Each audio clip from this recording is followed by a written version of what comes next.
Welcome back to Conflicts of Interest. This is episode 618. I'm the host of this show, Kyle Anzalone, and today is June 19th, 2024. On today's show, we have a lot of news dealing with the wars in Lebanon and Gaza. Very hawkish statements from the Israelis. It does not seem that we will have an end to either of these conflicts anytime soon. So if you want to help me share out this bad news and get these important truths out there to more people's ears, please share the show. It's hosted at the Libertarian Institute. We reprint the show on the blog at antiwar.com, YouTube, Rumble, or Odysee for the video version of the show. And of course, it's up anywhere you can listen to audio podcasts. The best place to follow all my work is at Twitter, at @KyleAnzalone_. I do my best to post there all the episodes of the show, any appearances of other shows I've been on. I have a huge one coming up later this week I can't wait to tell you about. Also, I did some fun ones this week. I was on my friend Alan Mosley's podcast, and that will be airing tonight, the 19th. And then I'll be on with Robbie Bernstein back on Run Your Mouth. I believe that will be sometime today. So, lot of stuff to catch up on, all my work out there and all the articles I write, all the episodes of this show. Follow me on Twitter for all that at @KyleAnzalone_. Now let's get into the news today. First up here, Israel says no ceasefire deal. Military ops will continue. I wrote this one for antiwar.com on June 18th. Tel Aviv has no intention of reaching a peace deal with Hamas, and the onslaught in Gaza will continue in full force after the destruction of Gaza, according to a senior Israeli official involved in the negotiations. The comments came after President Joe Biden unveiled a ceasefire proposal allegedly backed by Israel in late May. Biden's initial peace plan first called for a 6-week pause to hostility, during which a permanent truce would be negotiated and implemented. Israeli officials thought the language was vague enough that the two sides could enter the first phase of the deal, which would see many of the Israeli hostages released, without Israel actually committing to a lasting ceasefire. And this was made, these statements were made publicly by current and former Israeli officials. So, Hamas said it received Biden's initial offer positively and offered modifications to the deal to ensure that the release of Israeli hostages would lead to the end of the Israeli military operations in Gaza. So basically saying, after Biden put out the deal, the Israelis made statements suggesting that they wouldn't abide by it even if they agreed to. And so Hamas said, well, we're still interested in the deal, but we do need some modifications, some alterations to it to make sure the Israelis won't back out as soon as we, release the hostages. Additionally, the group sought assurances that Palestinians released under the agreement would not be rearrested by Israel, and that is something that happens quite frequently. So, in response to the counteroffer, the senior Israeli official told a Hebrew newspaper that there will be no negotiations on another outline. There is no factor that can change the Biden outline. Hamas' answer to this outline is a complete refusal. And it is worth noting that this does seem to be in opposition to the White House. Initially, after Israel said, there was an Israeli public official that said, Hamas's counter proposal amounts to a complete refusal and a rejection of the deal. And this was asked, I believe, to Sullivan, but it might have been Blinken. And they said, well, that's the Israeli position. Now, they did say, well, the Hamas counter proposal was quite reasonable, especially given saying quite reasonable is probably too far, but saying that, the Hamas gave their counter proposal, and due to the Israeli statements, we think that, we could work with Hamas on this, and it is unreasonable that they have asked for some modifications and we're looking to pursue the deal. They didn't say anything like that, unfortunately. So the Israeli official explained that Israel planned to continue the operations in Gaza after it finished the assault on Rafah. And so this is the article translated from Hebrew. I couldn't find an English version of the article. And so since I don't speak Hebrew, I do use Google Translate. And it it makes the wording sound a little funny sometimes, so I apologize for any of that. The quote is, though, Israel will continue to conduct a strong and effective military campaign.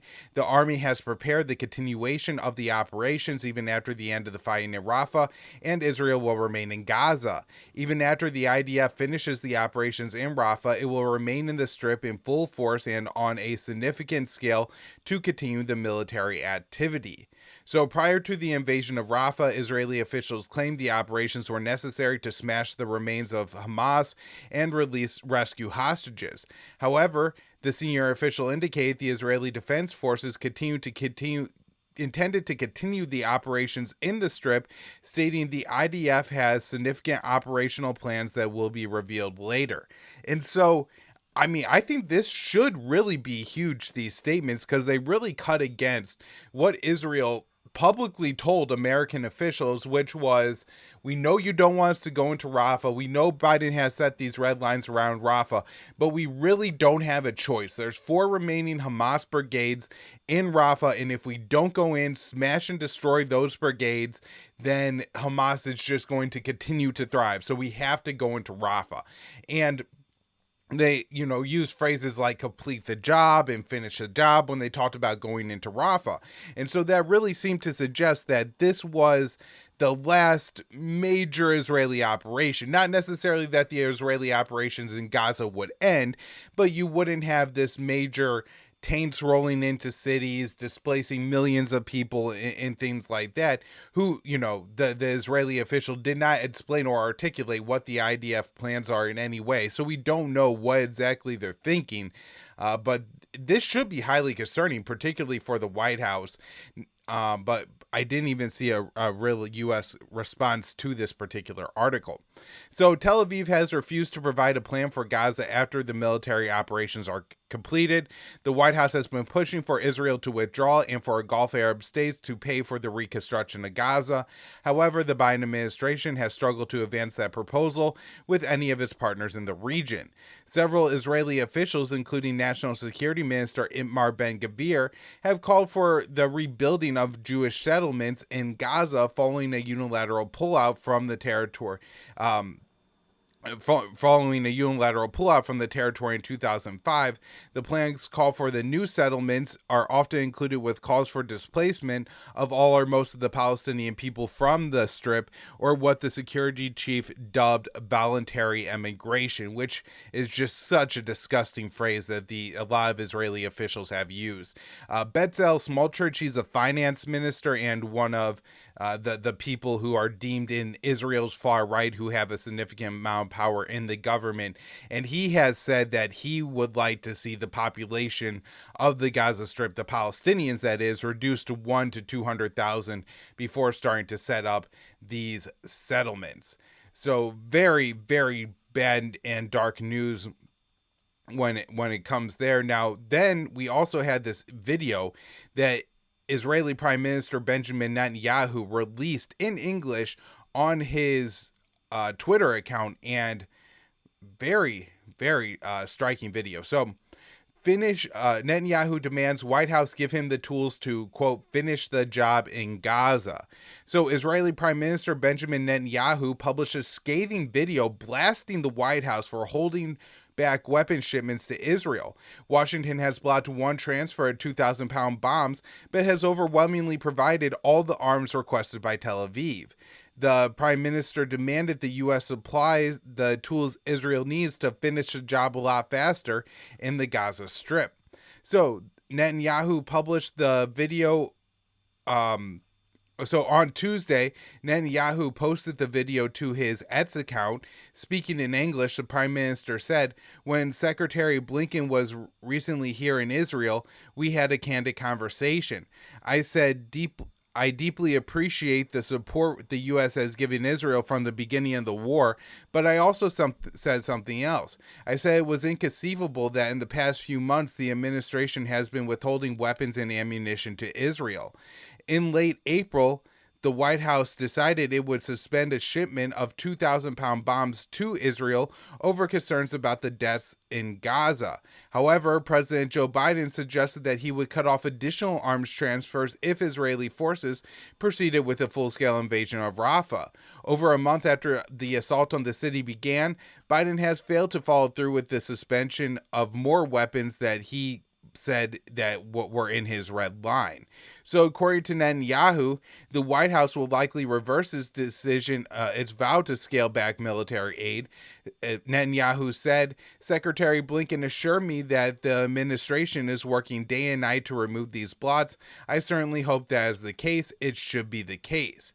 The Israeli leader concluded his message by demanding Biden remove all restrictions on weapons so he could quickly wrap up operations in Gaza. In World War II, Churchill told us, "Give us the tools, we'll do the job." Netanyahu then added, "I say, give us the tools and we'll finish the job a lot faster." And this seems fairly dark considering that the tools he's talking about are 2,000-pound bombs. And so if he means raining down these massive warheads on one of the most densely packed areas on Earth, then he's talking about killing a lot of civilians.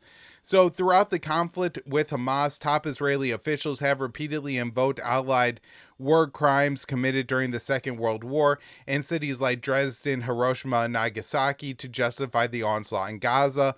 The White House and Secretary of State Antony Blinken denied that the Biden administration was holding up arms shipments to Israel. White House press secretary said, we genuinely don't know what he is talking about. Blinken explained that only one shipment of 2,000-pound bombs is under review. We, as you know, are continuing to review one shipment that President Biden has talked about with regards to 2,000-pound bombs because of our concern that their use in a densely populated area like Rafah, but everything else is moving as it normally would move. Again, with the perspective of making sure that Israel has what it needs to defend itself against the multiplicity of challenges. And this is really a crazy statement, right? Where the Israeli prime minister, which is going to receive $20 billion of military aid from the U.S. this year. That's what the U.S. has approved to give Israel this year. And so, I mean, this is a Zelensky-Ukraine level of handout that we're talking about.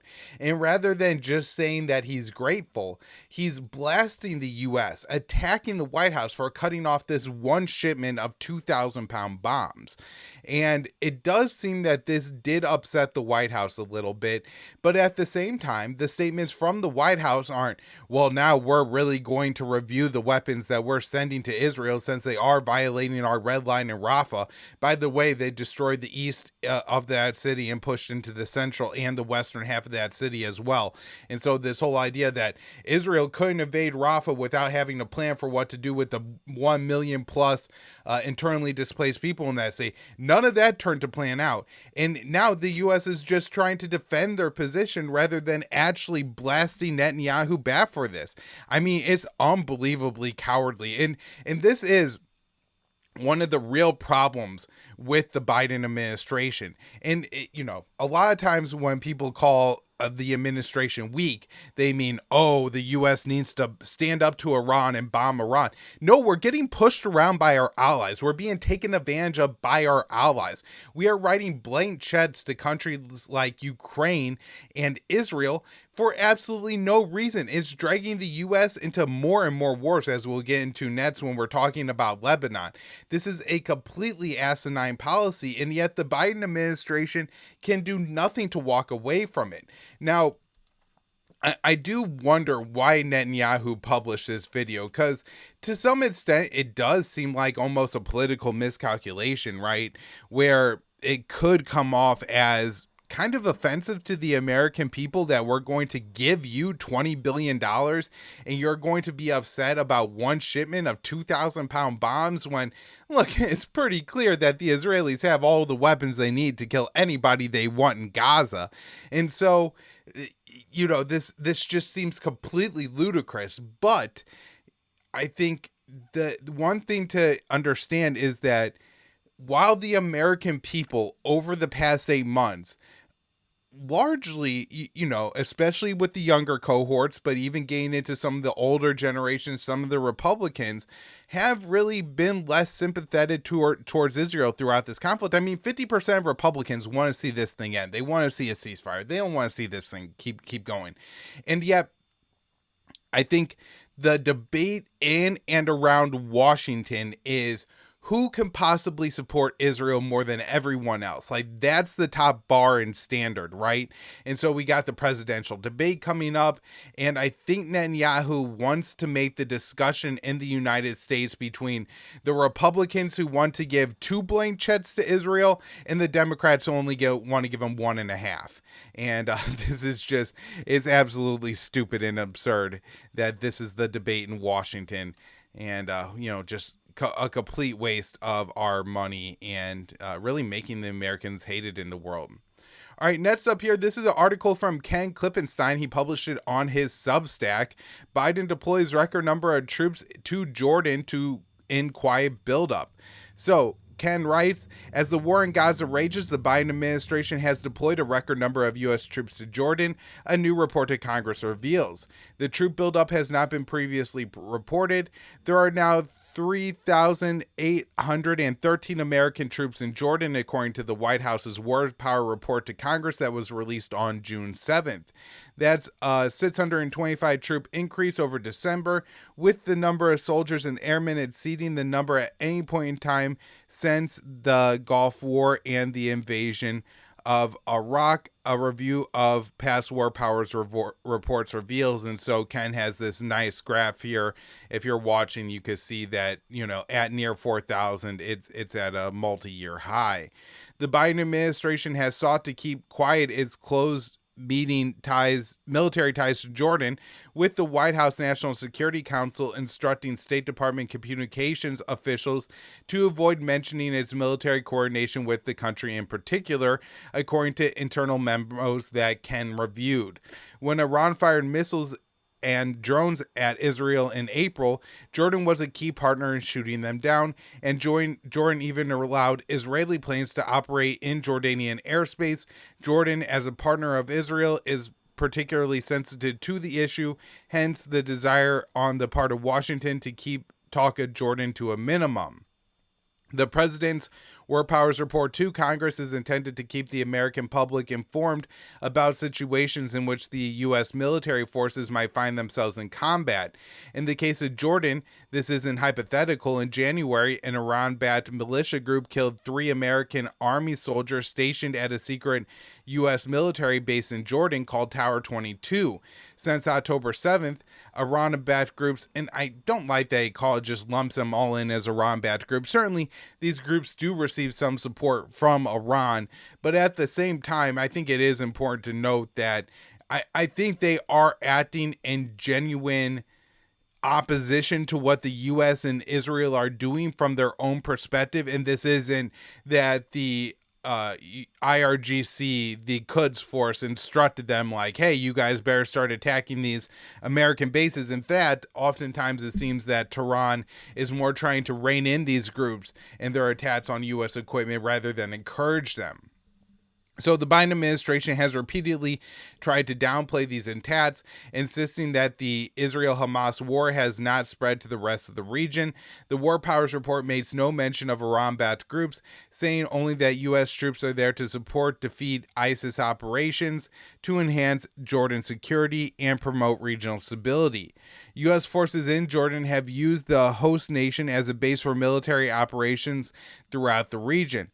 First, the United States maintains an air base, Muwafa Salti, where F-15E Strike Eagles have been forward deployed since October 7th, aircraft that had carried out strikes on Iran-backed groups throughout the Middle East. U.S. Special Operations Forces have also staged from Jordan in their anti-ISIS campaign, and the United States, along with Jordan, maintains a large Special Force training base Also, since October 7th, Jordan has served as a hub for U.S. logistical support for Israel, a home for U.S. Special Forces and CIA personnel involved in the Hamas war, and a hub for the humanitarian aid drops into Gaza. Exemplifying the closeness between the U.S. and Jordan military relations, last month, U.S. Central Command, CENTCOM, conducted one of the largest military exercises in the Middle East in Jordan called Eager Lion. Despite its significance, the Pentagon scarcely mentioned it, with Deputy Press Secretary Sabrina Singh referencing it just once during a May 16th press briefing. Her remarks made no mention of the uptick in attacks from Iran-backed groups, instead relying on the same sort of euphemisms that the administration's War Power report, citing regional security. While the Pentagon provided a breakdown of the number of U.S. troops participating in the 2022 iteration of Eager Lion, in a press release, no such breakdown was included in the equivalent press release for the 2023 iteration of the Games. It's possible the increase in U.S. forces in Jordan is an attempt to compensate for the drawdown of U.S. combat personnel from Iraq, following pressure from the Iraqi government for their withdrawal. There's plenty of reasons the Biden administration will want to downplay its military presence in Jordan. For one, it's home to over 2 million Palestinian refugees and a constant reminder to the Arab world of the suffering of the Palestinian people. Protests have rocked Jordan in recent months, opposing their government's coordination with the U.S. as it aims to assist Israel in the war. Even for authoritarian governments like Jordan, public opposition can be a concern if it is large enough. Washington calls these concerns host nation sensitivities, a catch-all term for why the American people don't need to be provided an explanation, in this case for any troop levels rapidly increasing. But since Jordan is one of the top recipients of U.S. military and economic assistance, and U.S. service members are starting to be killed, the American people are owed an explanation for why U.S. troops are being deployed there. Overall, I think it's a pretty solid article. The only thing I would really, again, the Iran bad stuff, I think he could use a little bit more nuance there.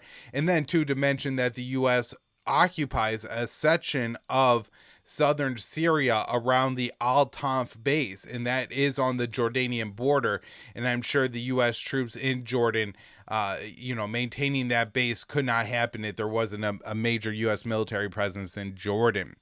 All right, next up here, I got 3 stories on the situation in Lebanon, and it basically goes from bad to worse here. So Israel continues attacks on southern Lebanon as Hezbollah takes holiday break. So on Tuesday, Israel continued to carry out attacks against southern Lebanon. The strikes are a daily occurrence in the area, where about 100,000 civilians have fled from the mostly agricultural part of the country. Artillery fire was reported to have hit a village. There are regular targets for Israel, but initial reports are that no casualties were incurred, and it's still unclear what Israel was attempting to target. The attacks came the day after Israel carried out a drone strike in the Tyre district in southern Lebanon, killing some reports call a field commander for Hezbollah, and Hezbollah did confirm the commander's death.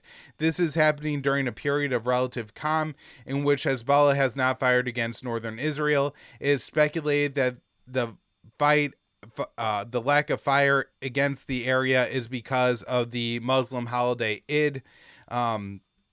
Is an important religious feast in Islam, and it marks the annual end to the Hajj in Saudi Arabia. It lasts for several days and is marked by the sacrifice of cattle and prayers. That isn't to say that Hezbollah is totally idle. The group released drone footage of Haifa, its port, and other important military targets, saying that more than half of Israel's economy is within range. The fighting between Israel and Hezbollah has been going on since October, and the attacks on both sides have been escalating in recent weeks.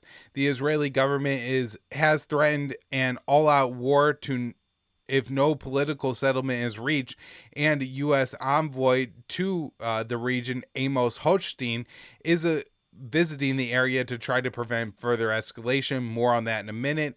Israeli officials have repeatedly suggested that a truce in Gaza could be an opportunity for further escalation in Lebanon. Although spinning its operations in Lebanon as purely reactive, the fact that Israeli attacks continue while the Lebanon side of the border is quiet may, make that kind of clear what's going on here. All right, next up here, this one I wrote June 18th, antiwar.com. White House hopes ceasefire deal will end Israel-Hezbollah fighting. As the tit-for-tat conflict between the IDF and Hezbollah continues to escalate, a top U.S. official said the White House hopes the ceasefire in Gaza will lead to an end to the fighting in northern Israel.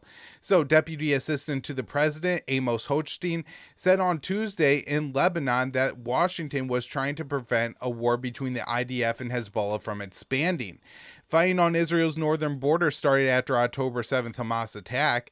The fighting has escalated in recent weeks as Israel assassinated a Hezbollah commander, while the Lebanese militant group has launched hundreds of rockets into Israel. The fighting has killed over 400 people in Lebanon, including scores of civilians. Israel has also suffered 27 casualties, including 11 civilians. Hundreds of thousands of people are displaced on both sides of the border. Hochstein said the White House hopes that a ceasefire in Gaza will bring an end to the hostilities. Hezbollah has stated it will cease operations against Israel once the onslaught in the Strip is brought to an end. It is unclear if Israel will halt strikes in southern Lebanon should the fighting in Gaza wind down. Tel Aviv wants Hezbollah forces to withdraw from southern Lebanon to an area north of the Litani River. Additionally, some analysts say that Israeli leaders see an end to the fighting in Gaza as an opportunity to conduct a larger assault on Lebanon. Hochstein's trip to the Middle East coincided with the CBS News report that the White House is increasingly concerned that Israel will drag the U.S. into a wider war in the region by attacking southern Lebanon. The U.S. official noted the administration's alarm, saying it is an end to the conflict is achievable and urgent. However, a ceasefire in Gaza does not appear imminent. In late May, Biden announced the framework of an agreement he presented as an Israeli proposal, though it was quickly dismissed by Israeli Prime Minister Netanyahu. Last week, Biden said he did not think there would be a ceasefire in Gaza soon. All right, last article up here today. IDF approves operational plans for offensive in Lebanon. So Israeli officials say Tel Aviv is preparing for an all-out war in Lebanon to destroy Hezbollah. Washington is concerned that such a conflict would drag the U.S. and the White House and the White House is attempting to prevent hostilities from expanding. On Tuesday, the Israeli Defense Forces posted a statement on its X account saying top commanders had signed off for battle plans for an offensive in Lebanon. The commanding officer of the Northern Command and the head of Operations Directorate approved operational plans. Plans for an offensive in Lebanon were approved and validated, and the decisions were taken on continuation of increasing readiness of troops in the field. Following the Hamas attack on October 7th, the IDF began tit-for-tat raids along the Israel-Lebanon border. As the conflict has ground on, both sides have escalated operations, with Israel carrying out assassinations and strikes deeper inside Lebanon in recent weeks. Hezbollah has responded by launching larger missile volleys at Israel. Over the past day, Hezbollah has not attacked any targets in northern Israel, while Tel Aviv has pummeled sites around Tyre, Lebanon. It is speculated that the lack of Hezbollah strikes is because the organization is observing a unilateral ceasefire to mark the Eid holiday. U.S. officials said the increased fighting has the White House concerned that Israel will drag the U.S. into a wider war in the Middle East. Washington dispatched Deputy Assistant to the President, Amos Hochstein, to Israel and Lebanon to try to quell the tensions. However, Hochstein apparently failed to find any practical solution to the violence that has killed nearly 500 in Lebanon and 27, I believe, in Israel in recent months. The U.S. official suggested that once a ceasefire is achieved in Gaza, and then the fighting would fizzle out on Israel's northern border. President Biden admitted last week that a ceasefire deal in Gaza is unlikely anytime soon. Additionally, a senior Israeli official told the Hebrew newspaper that the IDF plans to continue operations in Gaza after Rafah is destroyed. The Israeli foreign minister, that's Israel Katz, said that Tel Aviv was near a decision to go to war, warning the conflict would destroy Hezbollah but will also cause destruction in Lebanon and Israel. We are very close to a moment of decision to change the rules against Hezbollah in Lebanon. In an all-out war, Hezbollah will be destroyed and Lebanon will be severely hit, he posted on X. He continued in his post, the state of Israel will pay a price on the front and home fronts, but with a strong and united nation and full power of the IDF, we will restore security to the residents of the north. The foreign minister also referenced a video published by Hezbollah showing a potential sensitive Israeli target, such as ports and missile defense sites. So, a lot going on there, and we will definitely keep an eye on having more updates, not only what's happening in Gaza, Ukraine, but also in Lebanon coming up later in the week. Thank you all so much for tuning in. We will be back with more shows tomorrow and Friday.